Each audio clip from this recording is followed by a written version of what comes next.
আসসালামু আলাইকুম রহমতুল্লাহি ওয়া বারাকাতুহু। সম্মানিত দিনী ভাই ও বোনেরা, এই প্রচণ্ড গরমে আমি আপনাদেরকে 3টা মেসেজ দিতে চাই।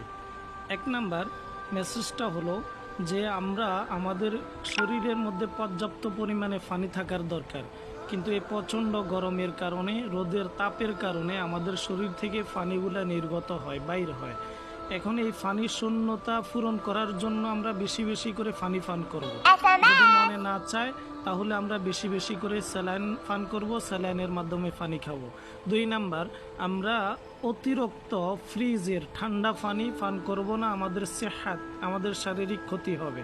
3 নাম্বার, রাসূল সাল্লাল্লাহু আলাইহি ওয়াসাল্লাম বুখারী শরীফের 536 নম্বর হাদিসের মধ্যে বলছেন, ইন্না শিদ্দাতা আল হাররি মিন ফাইহি জাহান্নাম। রাসূল সাল্লাল্লাহু আলাইহি ওয়াসাল্লাম বলছেন, প্রচণ্ড গরমের তাপ জাহান্নামের নিঃশ্বাস মাত্র। তো এই জাহান্নামের নিঃশ্বাসটা আসে আমাদের গুনাহের কারণে।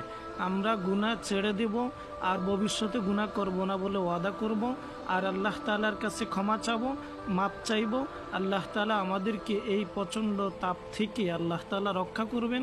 একমাত্র আল্লাহই রক্ষা করতে পারেন। আল্লাহ তাআলা আমাদেরকে রক্ষা করবেন, আমাদেরকে শান্তির বাতাস দান করবেন, শান্তির রহমতের বৃষ্টি দান করবেন। এই জন্য আমরা আল্লাহর কাছে পানা চাবো ইনশাআল্লাহ।